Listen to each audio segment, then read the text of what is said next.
이동형 뉴스 정면 승부. 이동형의 뉴스 정면 승부.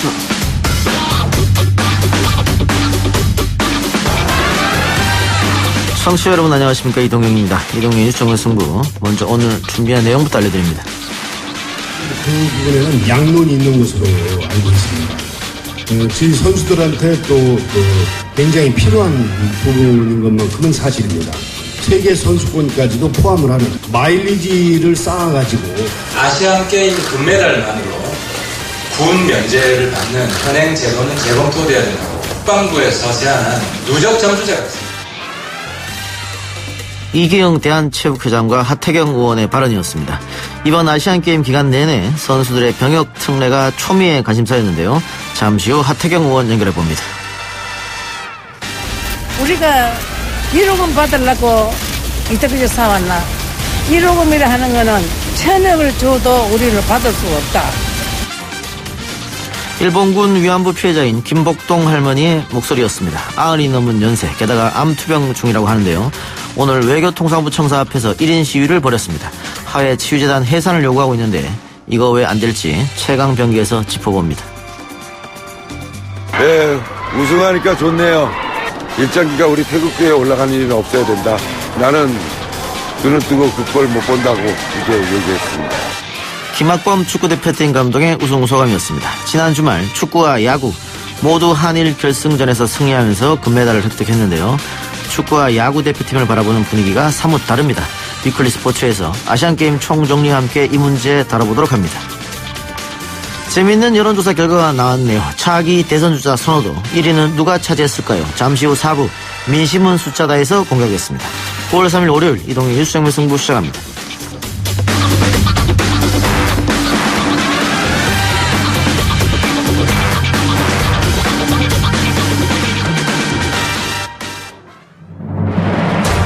이 작가는 독하다. 이 작가는 거칠다. 이 작가는 솔직하다. 이 작가는 눈치가 없다. 그는 할 말은 한다. 할 말은 한다. 정치 오타쿠 이 작가의 독설. 뉴스 정면 승부.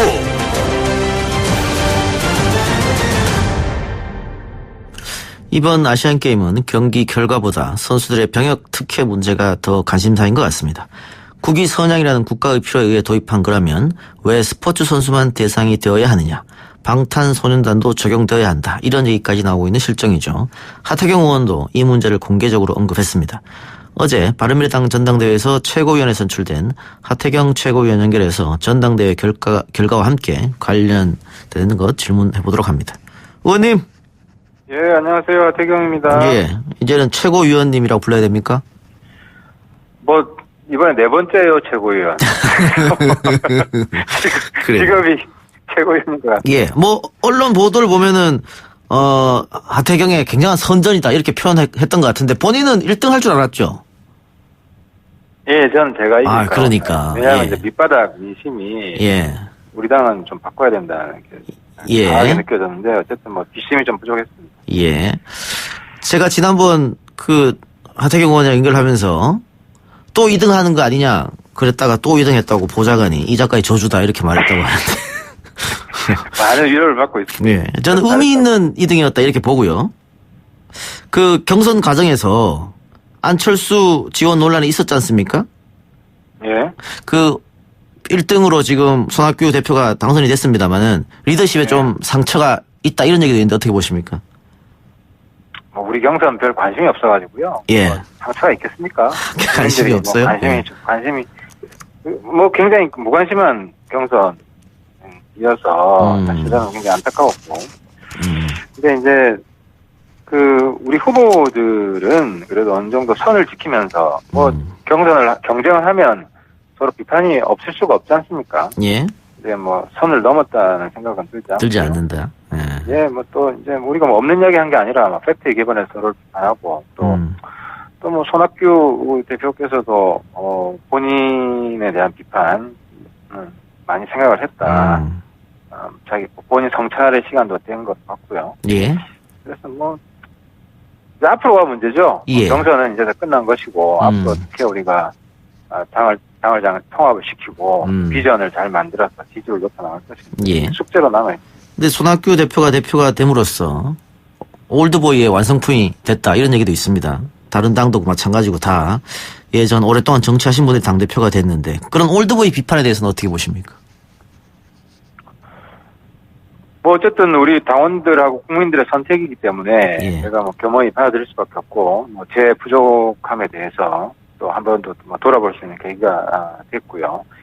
근데 어쨌든 뭐 대표 개인 플레이를 하는 것이 아니라 손 대표가 장점이 소통을 잘해요.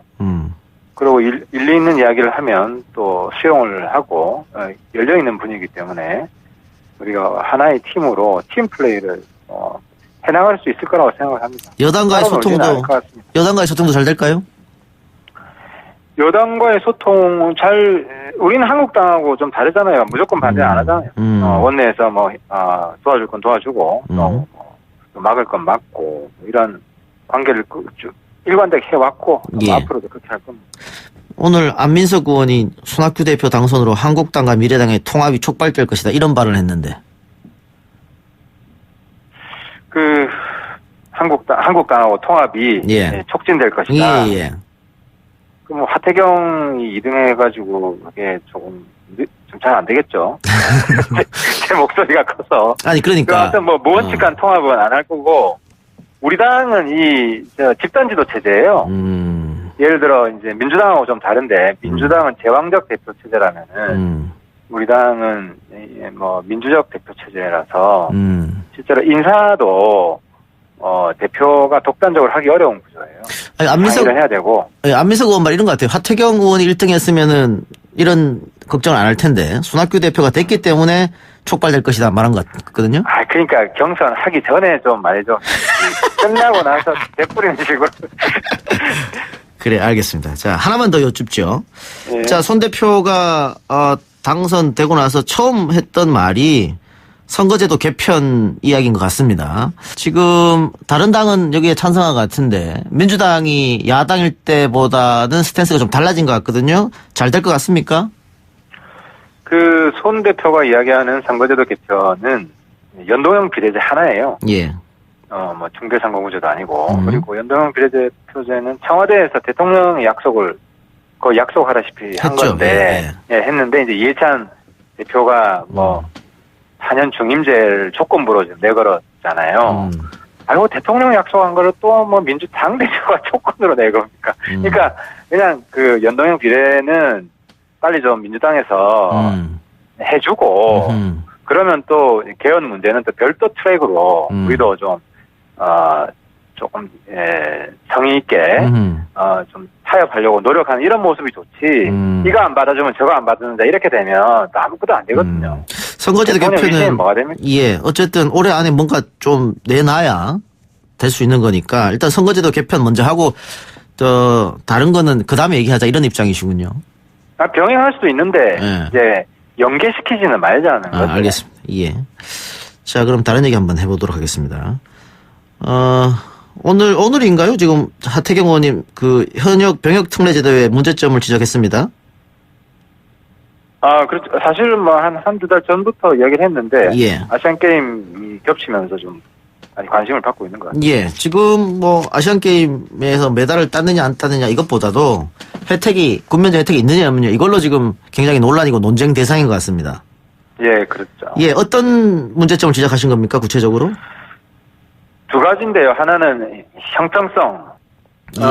예를 들어서 형평성 문제는 체육보다도 예술 쪽인데요. 예. 지금은 바이올린, 첼로 이런 클래식 음악은 국제 콩쿠르에서 1등하면 군 면제가 됩니다. 예. 2등까지 됩니다. 2등까지. 근데 실제로 국위 선양하는 데는 한류가 더 기여가 크지 않습니까? 그리고 아이돌도 보면은 20대 때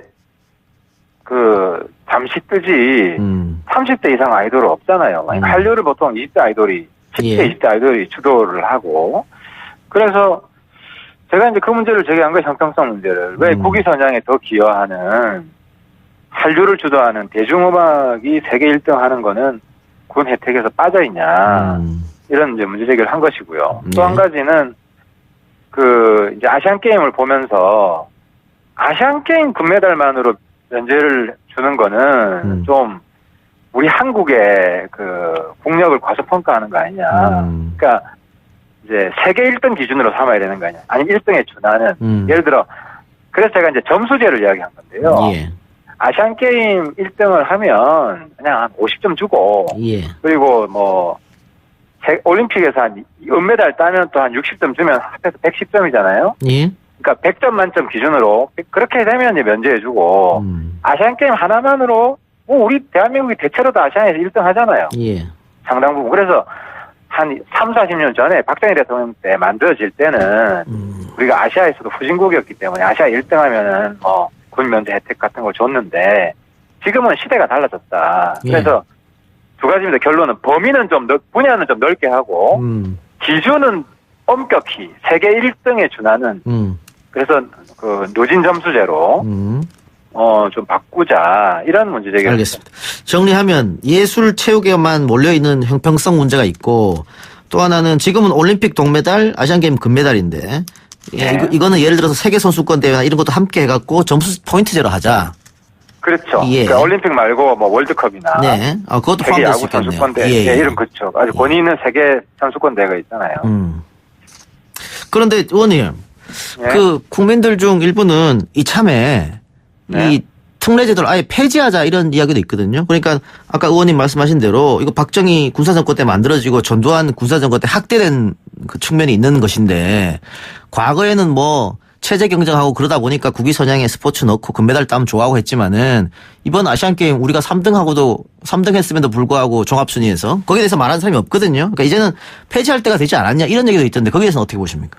그럼 뭐 그런 주장도 있을 수 있다고 보는데 예. 이제 단순히 국위선양보다도 이 분야에 따라서 20대 때 최전성기인 분야가 있잖아요. 예. 뭐 체육이 대표적이고 그죠? 그렇죠. 예술 부분, 그러니까 그때 천재적인 것을 그러니까 저는 이제 국위선양도 있지만 국가 인재 보호도 있다. 요때 국가라는 게 인재를 보호해줘서 그 인재가 세계적인 역할을 하면 예. 뭐 예를 들어 국위선양도 있지만 엄청난 또 부를 창출할 수도 있지 않습니까? 이제 그런 부분에 있어서 좀 국가가 좀 관심을 가져주는 게 좀 필요하다. 그래서 저는 거기다가 국방세를 제가 추가를 했습니다. 국방세. 그러니까 그런 세계에서 1등을 해서 군 면제 받았다. 그러면은 거기에서 뭐 손흥민 선수 같으면 뭐 한 1년에 1,000억 이상 번다고 하더라고요. 예.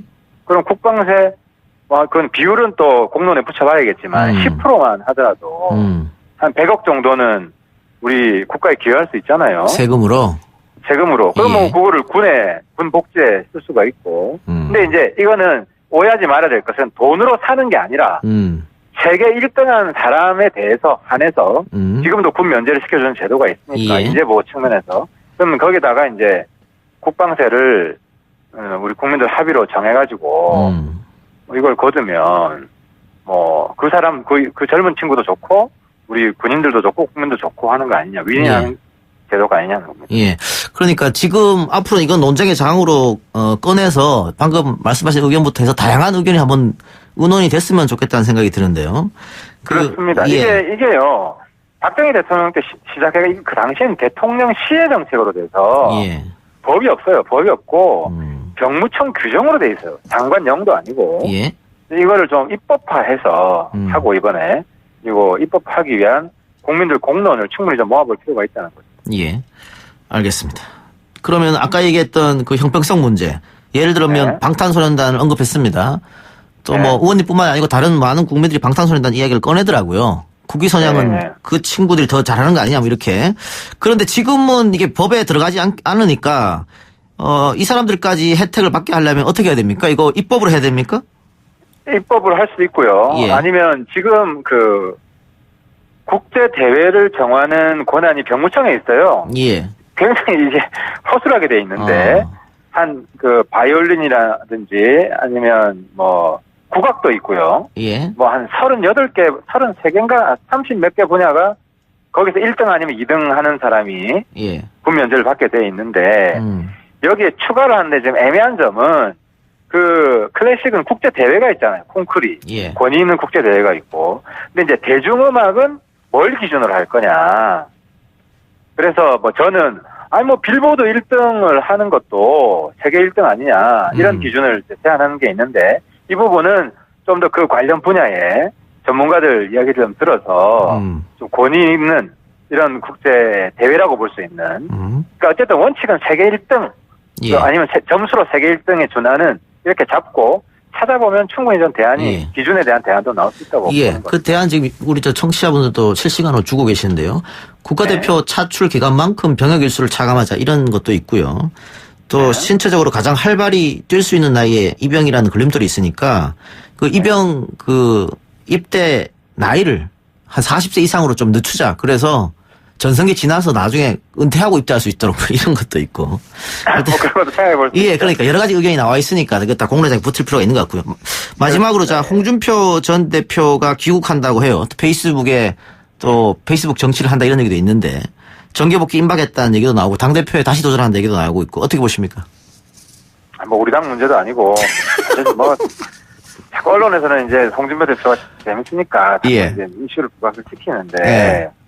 홍 대표가 한국당 경선에 나갈 거 아닙니까? 예. 바른미래당으로 들어오진 않고 예. 한국당 경선에 나가면 뭐 자연스럽게 소멸할 겁니다. 아, 소멸할 것이다? 네, 그냥 불명예 정계 은퇴할 가능성이 많고 그래서 예. 근데 좀 쉬시면 쉬시고 지금 안 쉬었어요. 계속 페이스북 그래요. 던지고 그래서 예. 다음 총선 때까지만 좀 쉬시고 그때 다시 나오면 홍준표 같은 분이 좀 필요하다. 홍준표 향수도 좀 생길 거라고 보고 너무 조급해하시는 것 같아요. 그게 뭐 정치 수명을 단축시킬 거라고 저는 봅니다.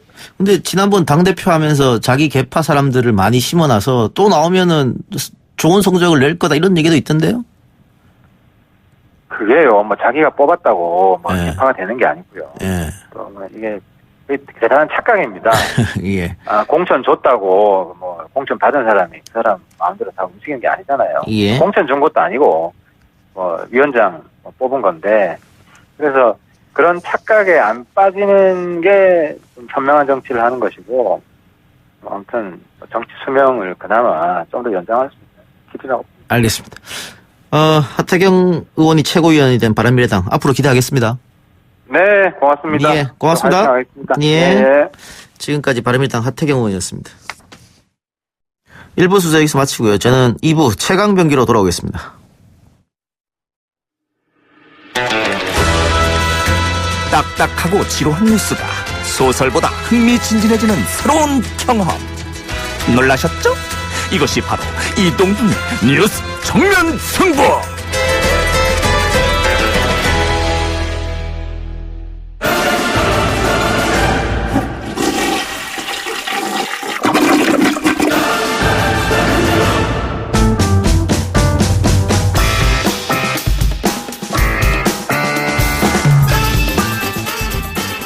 이동의 뉴스 정면 승부 2부 최강병기 시작하겠습니다.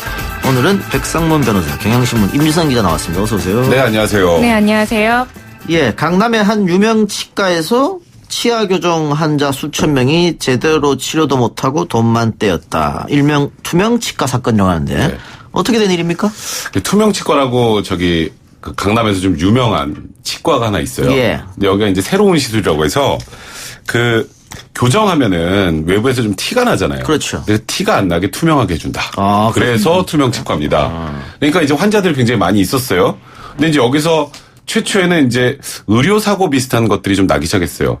투명은 한데 교정의 효과가 전혀 없거나 교정을 받았더니 이로 제대로 국수도 못 씹고 발음이 새고 이런 문제들이 생겼는데 여기서 이제 더 나아가서 여기서 약간 이벤트를 엽니다. 선불을 내고 이제 그 교정 비용이 꽤 비싸잖아요. 예. 그걸 내면 카드로 이제 선불을 내면 그러면 그 뒤에 이제 조금 싸게 해준다는 식이었죠. 그래서 엄청나게 많은 사람들이 이제 카드로 이제 다 선불을 네. 낸 거예요. 이 투명 교정이 한 500만 원대 네. 정도 하는데 이 치과에서는 100만 원 이상 할인해 준다고 했으니까 사람들이 엄청 몰린 거죠. 요 냄새가 좀 나는데요. 솔깃하기도 하니까 예. 사람들이 몰린 건데 근데 결과적으로는 의사는 그만큼 많지 않은 데다가 사람들은 몰렸고 결국 정상적인 치료를 받지 못했던 거죠. 그러니까 앞서 말씀하신 대로 문제도 있었고 실제로 이 치료 수요도 감당하지 못했던 거예요. 예. 그래서 그래서 진료를 받으려고 노숙도 하고 뭐 매트를 깔아서 병원 앞에서 기다리기도 하는 일까지 벌어졌다고 합니다. 그러니까 사실 뭐 기존의 가격이라고 하는 게 있는데 이거를 절반도 아니고 한 5분의 1 수준만 받겠다라고 하는 것은 뭔가 이상한 거잖아요. 거기다가 네. 지금 말씀하셨던 것처럼 의사 수도 얼마 안 돼요. 그러니까 수천 명의 예약을 받아놓고 이제 그러면 보통 치과 갈 때 치과는 한 번 가면 오래 걸리잖아요. 예. 그래서 보통 저희들도 가는 날짜를 예약을 하고 그 그쵸. 시간도 다 예약을 하는데 그 예약을 전면 다 취소해버린 거예요. 그리고 선착순입니다. 그러니까 이제 조금 전에 기자님 말씀하셨던 것 노숙까지 해야 되는 거예요. 텐트 치고. 이제 그랬는데 이제 그것 더 나가서 이제 아예 이제 치료를 거의 못 해버릴 상황이 되니까 이제 소비자보호원에 이제 집단 분쟁 조정 신청하고 보니까 지금 여기 의사 숫자가 6명밖에 안 돼요. 수천 명이나 했는데 이제 그러다 보니까 이거 아까 좀 냄새 난다 그랬죠. 예. 여기 냄새가 난다고 생각을 한 거예요. 그래서 지금 여기 원장을 일단 지금 사기죄로 다들 고소를 한 상황이고 수사도 진행되고 있습니다. 그럼 지금 병원은 운영이 안 되는 겁니까? 지금 아직까지는 하고는 있어요. 네. 바득바득 한다고 하는데 그래서 원래 카드사에서 이렇거든요. 카드사에서 아니 이거 카드 저기 결제했는데 내가 지금 치료를 못 받아요. 예. 그럼 이제 그 뒤에 거를 중단해줘야 되는데 그거는 이제 폐업했을 경우예요. 폐업했을 경우인데 폐업 안 했잖아요. 폐업을 신고해야지 카드사도 이제 그걸 그렇죠. 돌려줄 수 있는 근거가 되는데 폐업을 하지 않은 상태이기 때문에 카드사들도 좀 항변할 수 있는 상황이 좀 된 거죠. 그래서 지금 피해 규모가 124억 원. 어마어마하죠. 예, 어마어마하죠. 소비자들 할부 잔액이 70억 원. 네. 그러면은 이건 어떻게 됩니까? 이 돈은 다 어떻게 하죠? 이제 남은 카드 할부금은 안 내도 됩니다. 안 내도 됩니까? 네, 예. 이제 아까 말씀하셨던 것처럼 이 계속 카드사에서도 생각을 했던 게 아니 지금 저기 진료 계속 한다는데 다만 밀렸을 뿐이라는데 우리가 이거 결제한 걸 돌려줄 수는 없다였다가 이제는 이제 그 항변을 수용하기로 결정이 다 됐고요. 결정이 돼서 이제 나머지 할부금들은 소비자는 안 내도 돼요. 근데 그러면 카드사는 치과에 돈을 다 지급했잖아요. 네. 네. 그럼 카드사는 어떻게 해요? 그러니까 카드사는 나중에 치과에 부상권이 부상권을 청구하게 되죠. 그런데 치과에서 돈이 없다 그러면 어떻게 합니까? 그럼 소송을 가겠죠. 그 소송을 가도 이제 우리가 이런 게 있잖아요. 승소 판결을 받으면 당연히 돈을 다 받는다고 생각하지만 승소 제가 이동영 작가한테 한 5억 정도 소송해서 이겼어요. 이겼는데 돈이 없어. 그럼 못 받아요. 이제 그러니까 카드 회사도 굉장히 큰 손해를 볼 가능성이 많아진 거죠. 많다. 자, 그러면 할부했던 분들은 그나마 다행이다. 그렇죠. 일시불로 지급한 환자들은 어떡합니까? 마찬가지로 똑같이 소비자원에서 지금 이제 돌려주라고 통보했지만 이 치과 원장이 돈이 없다 그러면은 또 소송을 갈 수밖에 없는 상황입니다. 이거 일시불도 마찬가지로 방금 이 변호사님께서 작가님께 들어주셨던 그 예와 똑같은 상황이 된 거죠. 지금 경찰 수사를 좀 했다 그러는데 투명치과 원장은 재산이 없다고 진술했다고요? 그러니까 그런 이제 문제네 이게. 그러니까 지금 의혹을 받는 건 지금 아까 말씀하셨던 것처럼 지금 한 120억대 이상이잖아요. 예.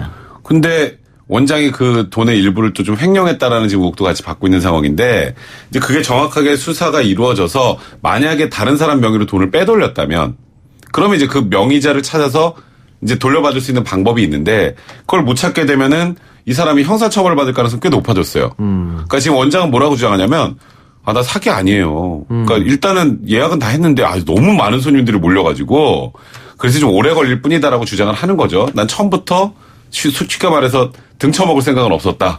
그렇게 얘기하고 있는데 지금 여러 가지 정황이 이제 처음부터 애시당초 이런 계획을 세워놓고 한 게 아니냐고 강하게 의심을 받고 있는 거죠. 그 처음부터 노리고 했다라는 의심이 드는 게 이 해당 치과 원장의 전력이 또 있다고요? 예, 2001년쯤에도 한 치과를 열었고요. 그리고 이 치과가 2007년부터 양악수술과 교정치료로 굉장히 유명해졌습니다. 근데 그때도 지금처럼 직원들이 갑자기 퇴사하고 이 선급을 받았던 원장이 치과를 포기하는 전철을 밟았던 거죠. 그리고 실제로 그 치과도 2012년에 폐업을 했습니다. 이렇다 그러면 조금. 제가 옛날에 이 치과에 치료한 받아봤어요. 그래요? 이 치료. 여기 알겠네요, 어딘지. 자, 이렇게 되면은 이제 피해자들이 가장 걱정되는데, 그러면 경찰 조사에서 문제가 있다고 하면 이 치과에서는 처벌도 가능하겠네요. 지금 일단은 사기죄는 된다고 판단하고 있는 것 같아요, 경찰에서도. 예. 그러니까 이게 치료를 하겠다라는 걸로 돈을 받았다기보다 그 전에 전력처럼 돈을 받고 폐업하는 방식으로 또 이렇게 소비자들을 속이려고 했던 게 아닌가로 강한 의심이 드는 건 사실인데 이 수사 과정을 좀 지켜봐야 됩니다. 이게 아주 간단하게 그냥 예를 들어서 치과 의사가 아니에요. 근데 내가 교정해준다고 돈을 받았어. 이러면 명쾌하게 사기인데 병원이 아직 있으니까 아직 폐업을 안 했잖아요. 그래서 그 부분은 조금 더 봐야 될 것 같습니다. 알겠습니다. 팟빵 앱으로 체리블루님. 모르는 사람이 이유 없이 나에게 큰 혜택을 줄 리 없습니다. 그렇죠. 세상에 세상 공짜 점심은 그렇습니다. 없다고 하죠. 이유 없이 혜택을 준다고 하면 잠깐 한번 의심해 봐야 되지 않을까 그런 생각이 들고요. 다른 얘기 봅시다. 자, 서울 숙명여고의 교무부장의 쌍둥이 딸이 나란히 문이과 1등을 했다. 원래는 한 전교 50등, 100 한 50등 하던 친구였는데, 그래서 시험지 유출 문제가 있는 게 아니냐. 그래서 이제 감사도 들어갔고요. 또 경찰 수사 쪽으로 이제 넘겼다고 하는데, 학부모들이 촛불 시위를 한다고요? 예, 지난 8월 30일부터 학부모들이 촛불 시위를 개인적으로 참여해서 하고 있습니다.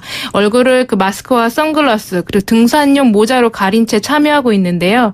이 학부모로서 해줄 수 있는 게 경찰에 수사 촉구 전화를 넣는 것과 여기에 나오는 것밖에 없다라면서 항의를 하고 있습니다. 지금 이 학부모들뿐만 아니라 졸업생들도 같이 모이고 있는 상황입니다.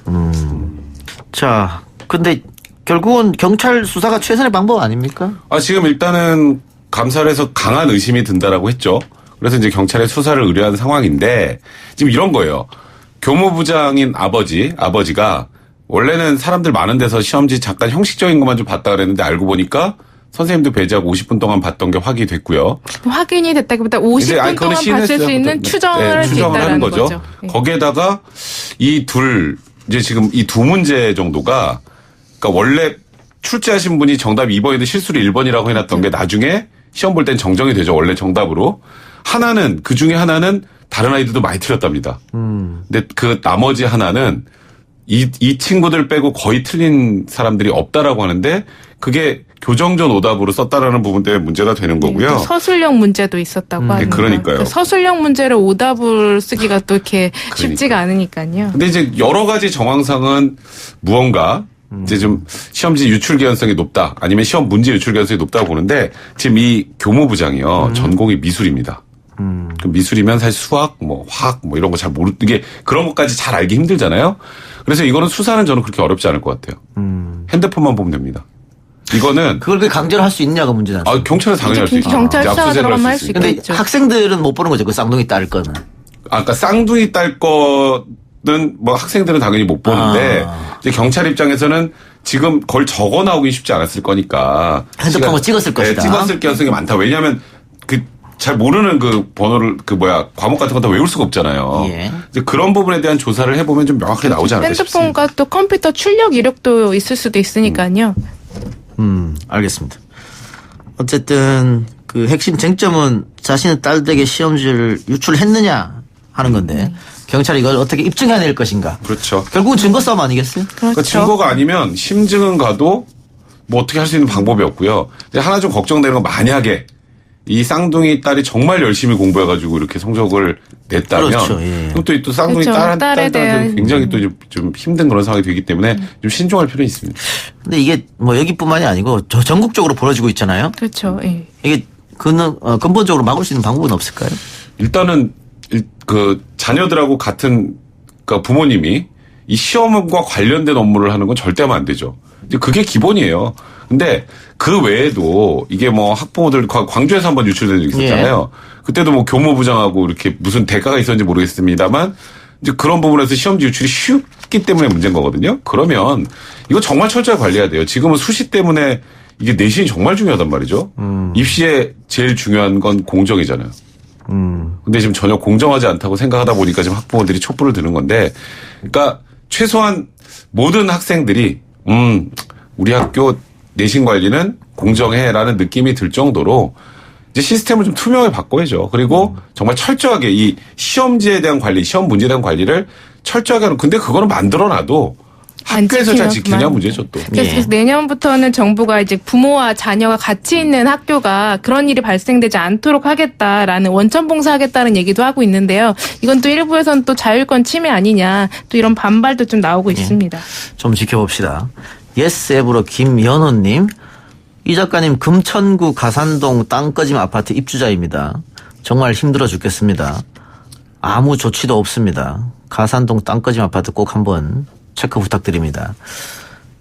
지금 구청에서 안전하니까 돌아가도 좋다라고 그렇죠. 얘기를 했는데 주민들은 여전히 불안에 떨고 있는 것 같아요. 이거 보세요. 이게 그런 거예요. 그러니까 우리가 이제 형사 사건으로 예를 들면 살인 사건이 딱 타거나 이제 사체가 나오면 이제 1차 부검 소견이라는 게 있죠. 외관으로 보니까 이거는 무슨 가해 정도가 드러나지 않는다. 근데 이제 나중에 정밀부검에 보면 살인으로 드러나는 경우 많지 않습니까? 근데 이번 같은 경우에도 시간이 너무 짧아요. 완벽하게 거기가 안전한지 아닌지. 물론 여러 가지 기초로 해서 긴급하게 안전진단을 해서 괜찮다고는 하지만 정밀안전진단 결과가 10월 31일 날 나옵니다. 그게 이제 진짜예요. 진짜 안전한지 안 한지. 근데 지금 안전하니까 돌아가십시오라고 했다 문제가 터지면요. 또 오늘 비 오잖아요. 이 비 때문에 그렇다는 얘기들도 있는데 원인이. 그러니까 과연 지금 그 아파트에 사시는 분들은 불안할 수밖에 없다. 그걸 믿을 수가 없는 거예요. 2달 동안 그걸 어떻게 버틸 수 있겠습니까? 그렇죠. 네. 그리고 이게 비 얘기도 했습니다만은 비가 원인이 아닐 수도 있다. 그러니까 사고 열흘 전에 이미 주차장에서 금이 갔기 때문에 네. 그 아파트 주민들이 구청에다가 민원을 냈는데 이게 또 무시당했다. 뭐 이런 게 있기 때문에 지금 더 불안해하는 것 같아요. 그것도 민원을 냈는데 환경 담당 쪽으로 갔다가 예. 건설 담당 쪽으로 넘어가고 핑퐁 토스하다가 열흘이 지나간 거예요. 그러니까 이제 주민들 입장에서는 그런 전력까지 생각을 한다면 지금 구청에 이런 안전하니까 들어가십시오라는 거를 믿기가 더 어려운 거죠. 예, 그렇다고 해서 지금 대우건설에서 짓고 있죠 오피스텔. 네. 그 오피스텔 공사를 또 무한대로 또 중지시킬 수는 없는 거 아닙니까? 그건? 대우건설 측에서도 한다는 입장이에요 일단은. 그러니까 계속 그 공사를 진행하게 되면 주민들은 더더욱 불안할 테고. 이게 참 해결하기 어려운 문제입니다. 힘드네요. 예. 그럼 최종 안전진단은 10월달 나온다고요? 10월 31일 날 나온다고 일단 알려져 있는 상황입니다. 알겠습니다. 자, 화해치유재단 이야기 해봅시다. 김복동 할머니, 일본군 위안부 피해자이죠. 오늘 1인 시위를 하셨다고요? 예, 오늘 김복동 할머니가 오전 8시 30분 서울 종로구 외교부 청사 앞에서 1인 시위를 했습니다. 비가 오는 와중에 우비를 입고 휠체어를 탄 채 1인 시위를 했는데요. 이 손에는 화해치유재단 즉각 해산 김복동이라는 손 팻말을 들고 이제 기자들 앞에 섰습니다. 김복동 할머니께서는 이 화해치유재단을 해산하라고 한 지가 언젠데 아직도 꼼짝도 하지 않고 있다면서 대통령도 외교부 장관도 믿을 수 없다라고 얘기했습니다. 그러면서 우리가 위로금 받으려고 이렇게 싸웠냐. 위로금은 1,000억을 줘도 받을 수 없다라고 말씀하셨습니다. 예, 이 화해치유재단은 사실은 만들 때부터 굉장히 논란이 있었는데. 그럼요. 지금 박근혜 정권의 문제점이 하나둘 알려지면서 이것도 해산해야 되는 거 아니야? 이런 목소리가 높아요. 그러니까 이게요. 지금 화해치유재단이 뭔지 모르시는 분들 좀 있을 거예요. 이게 2015년 12월에 그때 한일 위안부 합의를 했죠. 그때 10억 엔을 지급받고 최종적 불가역적인 합의다 이런 얘기가 나왔었는데 돌이킬 수 없다라고 얘기를 하면서 그걸 기초로 해서 만든 거예요. 근데 정작 피해자들은 배제되고 이루어졌던 합의이기 때문에 그건 합의를 파기해야 된다, 무효다 이런 얘기 많이 있지 않습니까? 예. 사실 오늘 김복동 할머니께서도 그런 것 때문에 나오셨는데 그럼 진짜 없애면 되지라고 생각하는데요. 이게 쉽진 않은 것 같아요. 일단 첫 번째 이사가 11명인데 그중에 지금 3명밖에 없어요. 이사회 과반수 동의해서 해산하는 방법인데 이사가 숫자가 일단 부족하고 그다음에 이제 국가에서 직권 취소를 할 수 있어요. 근데 직권 취소를 딱 하려고 보니까 이제 그럴 때는 보통 이 재단의 설립 목적을 이룰 수 없을 때 보통 직권 취소를 하거든요. 근데 아직 합의가 외교적으로 파기되진 않았잖아요. 그리고 지금 정부에서도 파기는 하고 싶은데 또 한일 관계를 고려해서 이걸 또 대놓고 딱 파기한다고 하기도 쉽지 않아요. 예. 이제 그러니까 아무 활동도 하지 않으면서 지금 그렇죠. 돈은 계속 들어가는 이 재단이 지금 남아 있는 거죠. 그러다 보니까 이렇게 오늘 1인시까지 하신 것 사실 같습니다. 이사회 그 숫자 논쟁은 되게 지역적인 거고 결국은 이게 핵심은 외교적인 문제인데 그걸 어떻게 푸느냐, 그러니까 파기 선언을 하느냐 아니면 재협상을 하느냐 이 문제를 지금 정부가 고민을 하고 있는 것 같고요. 지난주에 이낙연 총리가 국회에서 연말 안에 정리하겠다고 발언한 상태입니다. 그러니까 마지막 최종 조율 작업을 지금 하고 있는 게 아닌가 싶은데요. 그 일본 정부가 낸 그 100억 원의 돈 돌려주자. 네. 우리 국민들은 창피하다 이런 얘기도 하고 있는데 이 돈은 어떻게 되는 겁니까? 그러니까 지금 일단은 한 절반 정도 쓴 걸로 알려져 있고요. 근데 이거 피해자들이 떳떳하게 우리 정부 돈으로 하자 해서 지금 예비비로 한 103억 정도 편성이 돼 있는데 이것도 지금 만약에 파기하면 돌려줘야겠죠. 근데 지금 아직은 파괴되지 않은 상황이니까 이 돈에 관련해서도 참 이렇다 저렇다 말하기가 굉장히 애매한 상황입니다. 이게 사실 이 화해치유재단 만드는 게 중요한 게 아니라 피해자들한테 어떻게 위로를 하고 어떻게 그렇죠.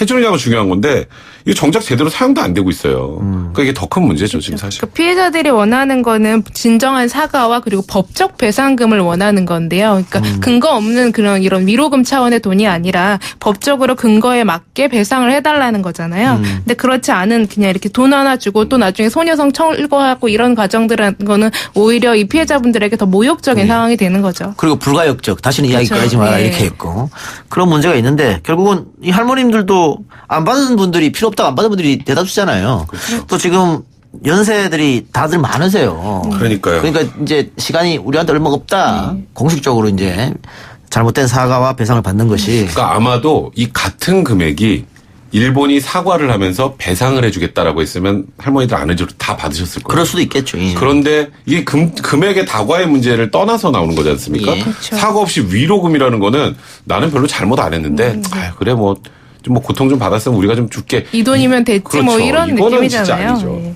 지금 위안부 피해자가 정부에 등록된 분들이 239명이고 지금 현재 남은 생존자가 국내에 계신 분이 27명밖에 안 되시거든요. 그러니까 이분들을 위해서 얼른 우리가 해결해야 되지 않을까 싶습니다. 예. 자, 이번에 새로 여성가족부 장관으로 더불어민주당 진선미 의원이 지명됐는데 진선미 의원이 이 문제 해결할 수 있을까요? 일단 이거는 외교적으로 해결이 먼저 끝이 나야 돼요. 네, 그게 중요한 거죠. 그래서 지금 강경화 외교부 장관도 일단은 올 연말 안에는 어느 정도 이제 조정을 해서 해결해 보겠다고 하는데 결국 이 난제라는 건 한일 간의 관계, 외교적인 그렇죠. 문제다라고 지금 얘기를 한 상황입니다. 이거는 물론 그러니까 여가부 장관의 소관이긴 하지만 궁극적으로 보면 결국 한일 관계 아니겠습니까? 예. 진선미 의원도 같은 경우도 의원 시절에 관련된 기자회견이라든지 무효를 주장하는 공동 발의안에 서명했기 때문에 본인 자체는 의지는 굉장히 강한 것으로 보여집니다. 예. 그런데 뭐 장관 혼자 결정할 수 있는 것이 네, 아니다. 그렇죠. 방금 백브로사 말대로. 하여튼 연세가 굉장히 많으심에도 불구하고 비 오는 날 1인 시위를 했다고 하는 게 좀 안타깝네요. 5일 전에 수술하셨다고 합니다. 암 수술할 중인데도 마치고 5일밖에 안 되는데도 이날 나오셨으니까요. 예. 모두가 바라는 좋은 결과가 있길 바라고요. 팟빵 앱으로 리오넬 메시님께서 이동영은 YTN 즉시 하차해라. 이왕 오신 것 좋은 뉴스 듣고 가시길 바랍니다. 두 분 말씀 여기까지만 듣겠습니다. 네, 고맙습니다. 감사합니다.